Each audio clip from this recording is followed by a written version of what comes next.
Hi friends, எல்லாருக்கும் வணக்கம். எல்லோரும் எப்படி இருக்கீங்க? இன்றைக்கி பிரம்ம முகூர்த்த பூஜையோட 11வது நாள். இடையிலே 5 நாள் பண்ண முடியாமல் போயிடுச்சு எனக்கு. வீடெல்லாம் க்ளீன் பண்ணிவிட்டு அப்படியே விளக்கெல்லாம் தேய்ச்சிட்டு அப்படியே தூங்கிட்டேன். முந்தின நாளே எல்லாத்தையும் ரெடி பண்ணிட்டேன். ஆனால் விளக்குக்கு பொட்டு வைக்கல, எதுவுமே ரெடி பண்ணி வைக்கல. ஸோ காலையிலே சீக்கிரமாக எழுந்திரிச்சு குளிச்சுட்டு அப்புறம் விளக்குக்கு திரியெல்லாம் போட்டு எண்ணெய்லாம் ஊற்றி ரெடி பண்ணிட்டு இருந்தேன். நான் இந்த வீடியோ வாய்ஸ் ஓவர் கொடுத்துட்ருக்கிறது ஒரு 11 மணி போல், நைட்டு 11 மணி. ஏன்னா வேலையெல்லாம் முடிச்சுட்டு எல்லாரையும் தூங்க வச்சுட்டு அதுக்கப்புறம் தான் இந்த வேலையாக பார்த்துட்டு இருந்தேன். அப்போ தான் எனக்கு சைலண்ட்டாகவும் இருக்கும், பசங்களோட பேச்சு சத்தமோ எதுவும் இல்லாமல் இருக்கும். இந்த வீடியோ இந்த வருஷத்தோட கடைசி வீடியோ, அதனால் இன்றைக்கி வாய்ஸ் ஓவர் கொடுத்தே ஆகணுமே சொல்லிட்டு தான் மெனக்கிட்ட உட்காந்து கொடுத்துட்ருந்தேன். ஏன்னா காலையிலுமே பார்த்திங்கன்னா நான் சீக்கிரமாக எழுந்திரிக்கணும். ஏன்னா நியூ இயர் வேறு இல்லையா, கொஞ்சம் கோலம்லாம் கொஞ்சம் பெருசாக போட்டு கலர்லாம் கொடுக்கலாம் அப்படின்ற மாதிரி. சரி பார்ப்போம், ஆனால் கலர் கொடுக்க முடியுமா என்ன தெரில. ஏன்னா ஹஸ்பண்டுக்கு நாளைக்கும் வேலை இருக்குது. நான் நைட்டே அலாரம் வச்சு படுத்தது 2:30 மணிக்கு டான அலாரம் அடிச்சுது. ஆனால் எந்திரிக்கவே முடியல. ஒரு 2:45 அந்த மாதிரி ஆச்சு. சரின்ட்டு பொறுமையாக எழுந்திரிச்சு அதுக்கப்புறமா குளித்த உடனே பார்த்தீங்கன்னா அந்த சுறுசுறுப்பு எங்கேருந்து வரும்னே தெரியாது. காலையில் குளிச்சா வச்சுக்கோங்களேன், அவ்வளோ ஒரு ஃப்ரெஷ்ஷாக இருக்குது. அதுக்கப்புறம் ஆட்டோமேட்டிக்காக பார்த்தீங்கன்னா நம்மளோட சுறுசுறுப்பு தன்னால் வந்துடுச்சு. எல்லா வேலையுமே பார்த்தீங்கன்னா கடகன்னு எல்லா வேலையுமே செஞ்சுட்டேன். என்கிட்ட இந்த பூஜை சாமான்லாம் அதிகமாக இருக்காது. ஏன்னா எனக்கு இதில் அவ்வளோவா இன்ட்ரெஸ்ட் இருந்ததில்லை. பூஜை பண்ணணும், இந்த மாதிரிலாம் இருக்கணும் அப்படின்றதுலாம். இந்த ஒரு 10 நாளாக தான் நான் இந்த மாதிரி பிரம்ம முகூர்த்த பூஜையெல்லாம் பண்ணிகிட்ருக்கேன். அதுவும் நான் கேள்விப்பட்டதுனால, சரி பெரியவங்களாம் சொல்கிறாங்களே இந்த மாதிரிலாம் பண்ணால் ஒரு நல்லது நடக்கும் அப்படின்ற மாதிரி. நல்லது நடக்குதோ இல்லையோ, ஆனால் இதை கண்டினியூ பண்ணியாச்சு. ஆனால் ஒரு 48 நாளைக்கு நான் வேண்டிகிட்டு இருக்கேன். ஒரு 48 நாளைக்கு நம்ம விடாமல் பண்ணுவோம், என்ன தான் நடக்குதுன்னு பார்த்துடலாமே அப்படின்ற மாதிரி தான் நான் வேண்டிகிட்டு இருக்கேன். ஒவ்வொரு நாளும் நமக்கு நல்லது நடக்குதோ இல்லையோ, ஆனால் இந்த பூஜையை கண்டினியூஸாக நம்ம பண்ணிகிட்ருக்கலாமே அப்படின்னு தான் எனக்கு மனசில் தோணுது. ஏன்னா எப்போவுமே பார்த்திங்கன்னா ஒரு நாள் பூரா அந்த அழுக்கு நைட்டியை போட்டுக்கிட்டு அப்படியே வீட்டை வலம் வந்துட்டுருப்பேன். எனக்கே தோணும், என்னடா இது நம்ம இப்படி இருக்கோமே, ஏன் நம்ம காலையிலே குளிக்கக்கூடாதுலாம் நான் நினச்சிருக்கேன். ஆனால் அப்போல்லாம் காலையில் குளித்தா மட்டும் போதும் அப்படின்னு தான் நான் நினச்சிருக்கேன். அப்புறம் சரி எதுக்கு நம்ம காலையில் எழுந்திரிச்சு குளிக்கணும், எப்படியும் 5 மணிக்கு எந்திரிக்கிறோம், 5 மணிக்கெலாம் எந்திரிச்சு நம்ம குளித்தோன்னா டைம் ஆகிடுமே அப்படின்னு சொல்லிட்டு தான் நான் குளிக்கிறது இல்லை. ஆனால் இப்போ சரி 4 மணிக்கெலாம் எந்திரிச்சு குளிச்சிடலாம், குளிச்சுட்டு விளக்கேற்றிட்டு இந்த கோலம்லாம் போட்டுட்டு விளக்கேற்றிட்டு அதுக்கப்புறமா சமையல் செய்கிறது அப்படின்றது இன்னுமே பார்த்திங்கன்னா நமக்கு ஏதோ ஒரு எனர்ஜியாக இருக்குது. அது எனக்கு சரியாக சொல்ல தெரியல. கொஞ்சம் பாசிட்டிவான ஒரு இதுவாக இருக்குது. நெகட்டிவ் வெப்ஸ்லாம் போயிடுது, எங்கேயோ பறந்து போகிற மாதிரி இருக்குது. காலையிலே பெண்களுக்கு காலையிலே குளிக்கிறது தான் ரொம்ப ரொம்ப நல்ல விஷயம்ன்ட்டு நான் நினைக்கிறேன். ஃபஸ்ட்லாம் நான் அப்படி இருந்ததே கிடையாது. எல்லாருக்கும் நான் சொல்லவே மாட்டேன். இந்த சோம்பேறித்தனம்ன்றது எல்லாருக்குமே இருக்கும் தான். எனக்குமே பார்த்திங்கன்னா ரொம்பவும் இருந்துச்சு. நம்ம இந்த மாதிரி தூக்கத்தையெல்லாம் விட்டுட்டு இந்த மாதிரி நம்மளை வருத்திக்கிட்டு நம்ம கடவுளுக்கு பூஜை பண்ணுவோம், பூஜை பண்ணால் அவர் நமக்கு நிறைய அள்ளி கொடுப்பாரு அப்படின்லாம் நான் பண்ணலை. பலனை நான் எதுவுமே எதிர்பார்க்கல. எனக்கு நடக்கிறப்ப நடக்கட்டும், நம்ம கண்டினியூவாக பண்ணிக்கிட்டே இருக்கலாம் அப்படின்ற மாதிரி தான் நான் எதிர்பார்த்து பண்ணிகிட்ருக்கிறது. நான் 48 நாள் பண்ண உடனே எனக்கு இதோட பலன் எனக்கு கிடச்சிடணும் அப்படின்லாம் நான் பண்ண கிடையாது. நான் எப்போவுமே காலையிலே எழுந்திருக்கிறேன், நல்ல ஒரு சுறுசுறுப்பாக இருக்கேன். அந்த நாள் பூரா பார்த்திங்கன்னா நான் ஒரு ஆக்டிவாக வேலை செஞ்சிட்ருக்கேன்.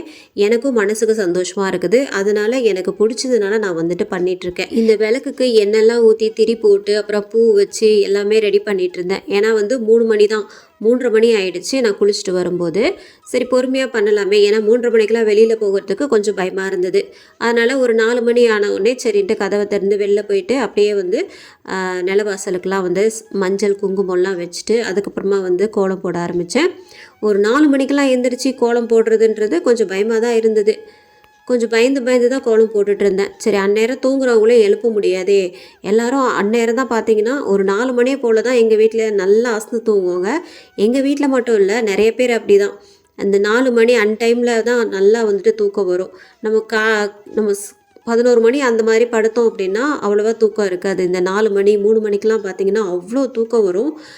அதனால் யாரையும் எழுப்புறதுக்கும் கொஞ்சம் கஷ்டமாக இருந்தது. சரி நம்ம தான் எழுந்திரிக்கிறோன்னா அவங்கள எதுக்கு எழுப்பணும் அப்படின்றதுனால யாரையும் எழுப்புறது கிடையாது.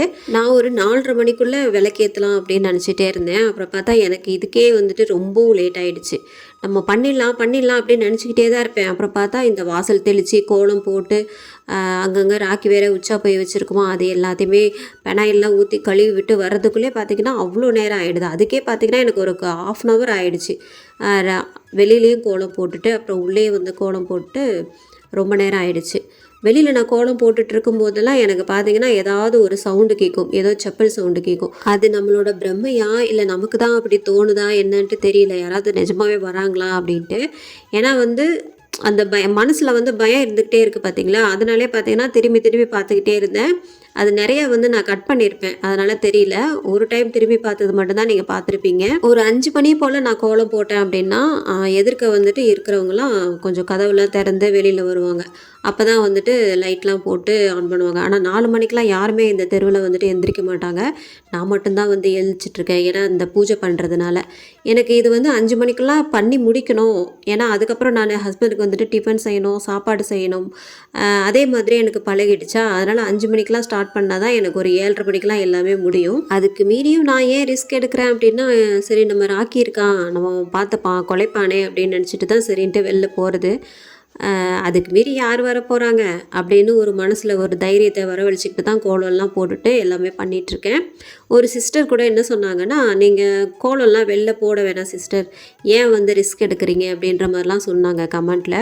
ஆனால் நம்ம மனசார பூஜை பண்ணும்போது இந்த விளக்கேற்றி சாம்பிராணிலாம் போட்டு காட்டும்போது நம்ம வந்து கோலம் போடாமல் எப்படி மொட்டையாக இருந்தால் நல்லா இருக்காதே அப்படின்ட்டு தான். அந்த வாசல் வந்து முன்னாடி மட்டும் ஏதாவது அது என்ன சொல்ல, பூஜை ரூம் முன்னாடி மட்டும் கோலம் போட்டுட்டு அதுக்கப்புறமா வந்துட்டு பூஜை பண்ணுறதுக்கு எனக்கு வந்து மனசு இல்லை. இந்த கோலம்லாம் போட்டதுக்கப்புறமா தான் பூஜை பண்ணால் அது ஒரு மனசு வந்துட்டு திருப்தியாக இருக்குது. லாங் வீடியோ வேறு எடுக்கணுமே சொல்லிட்டு அந்த டென்ஷன்லேயே இருந்துட்டேன். அதனாலே பார்த்தீங்கன்னா என்ன கோலம் போடுறதுனே சுத்தமாக வந்துட்டு மறந்துட்டேன். சரி, நமக்கு தெரிஞ்சது வந்துட்டு சிம்பிளாக வந்துட்டு இந்த தாமரை கோலம் தான். இது எப்படி பார்த்தாலும் நான் கிட்டத்தட்ட ஒரு 500 தடவையாவது போட்டிருப்பேன். ஏன்னா அடிக்கடி ஈஸியாக வர்றது இது மட்டும்தான். சரி, இதில் கொஞ்சம் கலர் கொடுக்கலாமே, சின்ன கோலம் தானே, இந்த கொஞ்சம் டைம் இருக்குது அப்படின்னு சொல்லிட்டு தான் கலர் கொடுத்து. இதுக்கு முன்னாடி ஃபஸ்ட்டு வந்து இந்த முன்னாடி கோலம் போட்ட பார்த்தீங்களா வாசலில், அதுக்கு அங்கே மட்டும் தான் கோலம் போடுவேன். இது ஃபுல்லாக டைல்ஸாக தான் இருந்தது. இப்போ தான் டைல்ஸ் எல்லாம் உடச்சி எடுத்துட்டு அடியில் பைப்பு வந்துட்டு விட்டுருந்தாங்க. ஹவுஸ் ஓனர் கேட்டால் இந்த டைல்ஸ் வந்துட்டு போட வேண்டாம், நீங்கள் வந்து காங்கிரீட்டே வந்துட்டு போட்டுருங்க, டைல்ஸ் இன்னி பதிக்க வேண்டாம் அப்படின்ற மாதிரி சொல்லிட்டாங்க. அதனால் இந்த சிமெண்ட்டை வந்துட்டு அழகாக இருக்குதே வீட்டு முன்னாடி அப்படின்ட்டு தான் நான் வந்து கோலம் போட்டுட்ருக்கிறேன் இப்போது. அதுவும் நமக்கு வந்து இப்போ பூஜை பண்ணுறப்போ கரெக்டாக இந்த இடம் சிமெண்ட்டாக மாறிடுச்சா, இந்த இடத்துல கோலம் போட்டுட்டு அப்படியே நேராக பார்க்குறப்ப பார்த்திங்கன்னா அவ்வளோ ஒரு அழகாக இருக்குது. இல்லைன்னா படியில் மட்டும் கோலம் போட்டால் அவ்வளோ வந்துட்டு நல்லா தெரியாது. இந்த டைல்ஸில் கோலம் போட்டாலும் அவ்வளோவா பளிச்சுன்னு தெரியாது. இந்த சிமெண்ட் தரையில் போடுறதுனால தான் இந்த கோலத்துக்கே பார்த்திங்கன்னா அவ்வளோ ஒரு அழகாக இருக்குது. காலையிலே நம்ம பெருக்கும் போது, வாசல் தெளிக்கும் போது, இந்த கோலம் போடும்போது இதுக்கே ஒரு 1/2 hour ஆகிடுமா. அப்படியே இந்த காற்றெல்லாம் பார்த்திங்கன்னா சுவாசிச்சு பாருங்களேன், அதில் வந்துட்டு அவ்வளோ ஒரு நிம்மதி இருக்குது, அவ்வளோ ஒரு சந்தோஷம் இருக்குது. இந்த பூஜை பண்ணுறது, சாமியெல்லாம் எப்படி கும்பிடுறது, கரெக்டாக கும்பிடுறது அப்படின்றதுலாம் வந்துட்டு எனக்கு தெரியாது. ஏதோ எனக்கு வந்து தெரிஞ்ச அளவுக்கு வந்துட்டு நான் பண்ணிகிட்ருக்கேன். எனக்கு பிடிச்சி தான் வந்துட்டு பண்ணுறேன். யாருமே வந்து பிடிக்காமல் வீடியோக்காகலாம் வந்து பண்ணவே முடியாது, யாராலேயும் கண்டிப்பாக முடியாது. ஏன்னா வந்து நமக்கு பிடிச்சிருக்கு, இந்த மாதிரி காலையில் எழுந்திரிச்சா நல்லா சுறுசுறுப்பாக இருக்குது அப்படின்றதுனால தான் வந்து நான் பண்ணிகிட்ருக்கேன். நான் வந்து இந்த மஞ்சள்லாம் வைக்கிறது, இந்த குங்குமம் வைக்கிறது, இது எல்லாமே பார்த்திங்கன்னா வாரத்தில் ஒரு நாள் தான் பண்ணுவேன், இல்லை 2 வாரத்துக்கு ஒரு தடவை தான் பண்ணுவேன். இந்த விளக்கு ஜாமான்லாம் தேய்க்கிறத பார்த்திங்கன்னா எனக்கு அவ்வளோ ஒரு எரிச்சலாக வரும். பாத்திரம் கூட தேய்ச்சிருவேன், ஆனால் இந்த பூஜை சாமான்லாம் தேய்க்கிறது பார்த்திங்கன்னா அவ்வளோ கடுப்பாக இருக்கும்.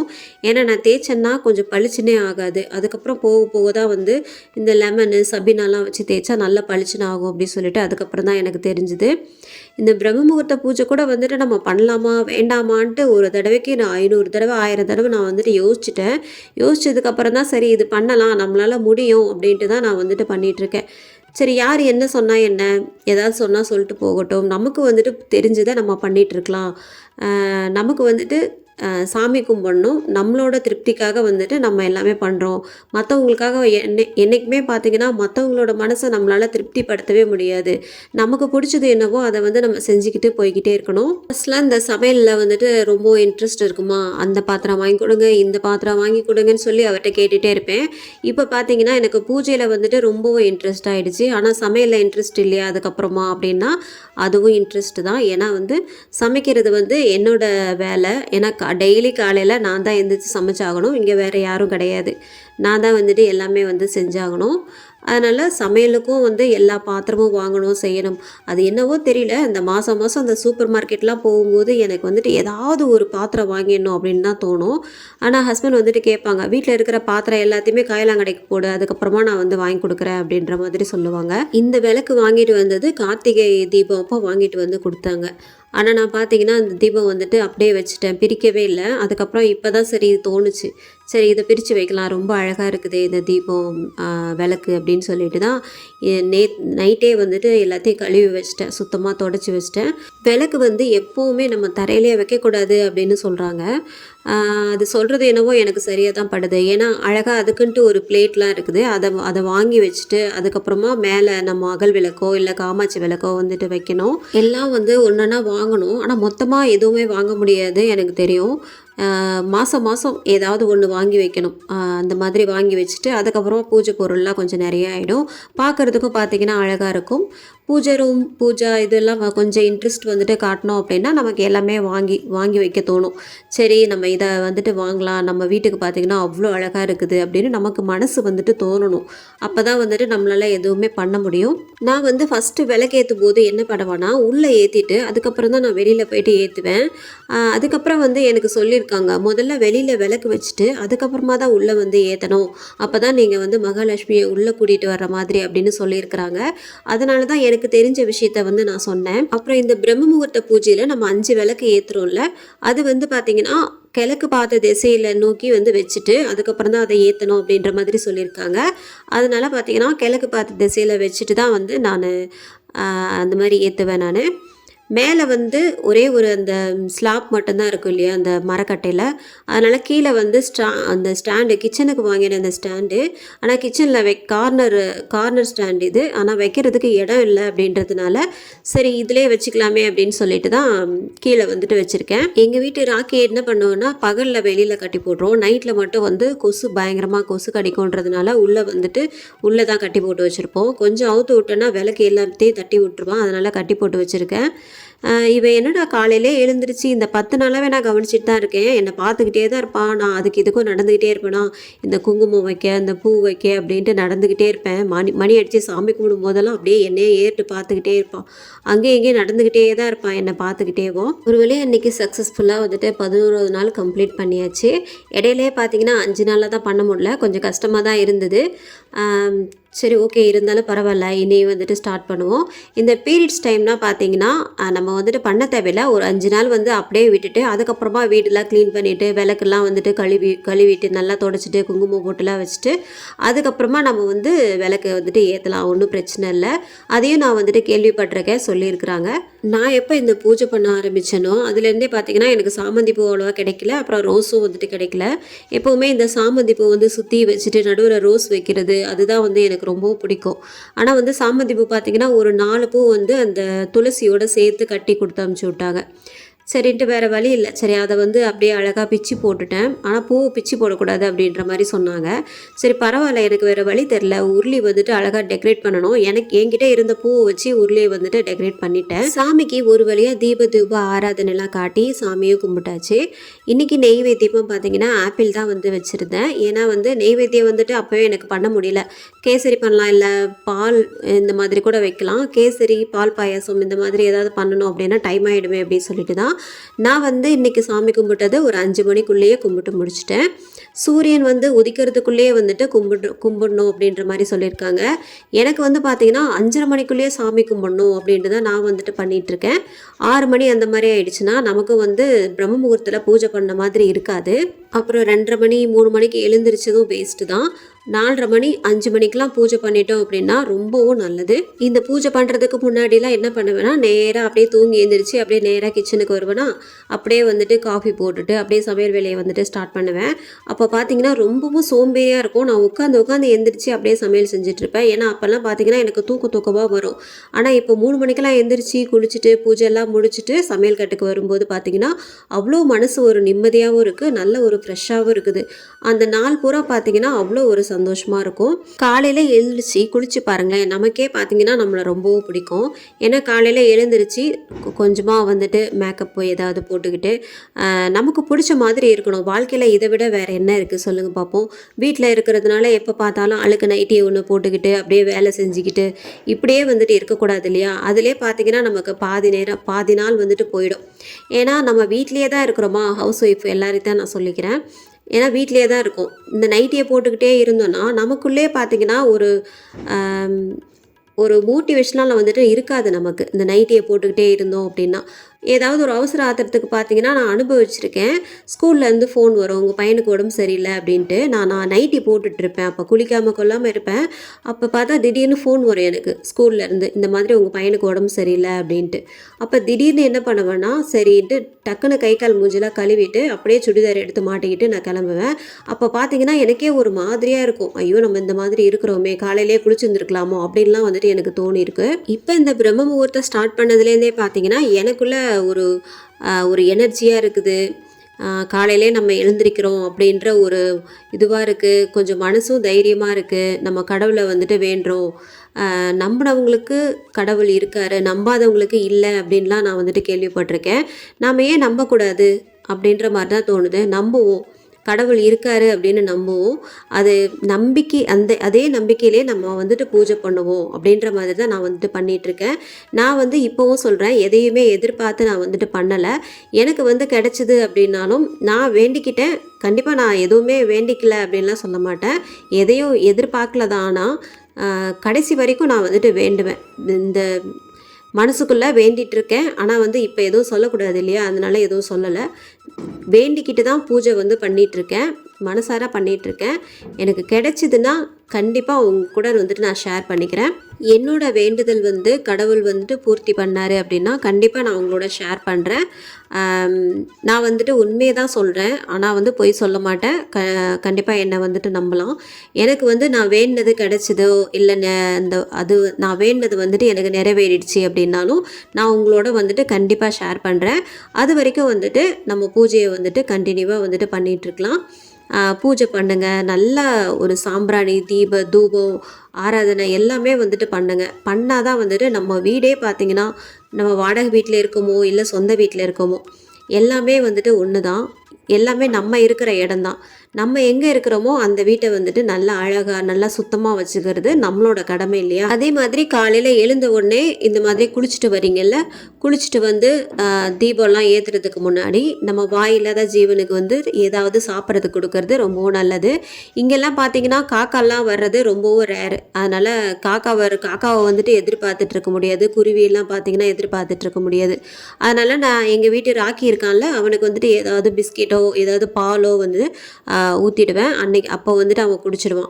அது கொஞ்சம் மனசு வந்துட்டு கொஞ்சம் நிம்மதியாக இருக்கும். நம்ம வீட்டில் இருக்கிற ஜீவன் இல்லைனாலும் நம்ம தெருவில் இருக்கிற நாய் கூட வந்துட்டு ஏதாவது போடணும். கண்டிப்பாக தெரு நாய்க்கெலாம் சாப்பாடு இல்லாமல் தெரியும், கண்டிப்பாக ஏதாவது வந்துட்டு போடலாம். நான் இந்த வீடியோ எடிட் பண்ணிட்டு இருக்கும் போதே பார்த்தீங்கன்னா நியூ இயர் வந்து பிறந்துடுச்சு. 2025 ஆயிடுச்சு. வருஷம்தான் போயிட்டுருக்கே தவிர நம்மளோட வாழ்க்கை வந்து அப்படியே தான் இருக்குது. எதுவுமே வந்துட்டு மாறவே இல்லை. வருஷம்தான் வந்துட்டு மாறிக்கிட்டே இருக்குது. எனிவே எல்லாருக்குமே வந்துட்டு நல்ல ஒரு அருளை வந்துட்டு கொடுக்கணும் அந்த முருகன் அப்படின்ட்டு நான் வேண்டிக்கிறேன். எல்லாருமே ரொம்பவும் சந்தோஷமாக இந்த வருஷத்தில் ரொம்பவும் ஹாப்பியாக வந்துட்டு இருங்க. ஹாப்பி நியூ இயர், புத்தாண்டு வாழ்த்துக்கள் எல்லாருக்குமே. இந்த வருஷமாவது நம்ம யார் மனசையும் கஷ்டப்படுத்தாமல் யாரையும் துன்புறுத்தாமல் நம்ம வந்துட்டு நம்மளும் சந்தோஷமாக இருந்து மற்றவங்களையும் சந்தோஷப்படுத்தி பார்க்கணும் அப்படின்றது தான் என்னோட இது. எல்லாருக்குமே ஹாப்பி நியூ இயர். எல்லாருமே சந்தோஷமாக இருங்க. நம்ம இந்த வீடியோவோட எண்டுக்கு வந்துட்டோம். இன்றைக்கி வந்து பார்த்திங்கன்னா என்னோடய ஹஸ்பண்டுக்கு வந்துட்டு சாம்பார் தான் பண்ணி கொடுத்தேன். காய் எதுவும் போடாமல் சாம்பார் தவிர தக்காளி வெங்காயம்லாம் வதக்கி அந்த மாதிரி பண்ணி கொடுத்தேன். ஏன்னா வந்து முருங்கைக்காய் இல்லாமல் சாம்பார் வந்துட்டு வைக்கிறதுக்கு எனக்கு வந்துட்டு இஷ்டம் இல்லை.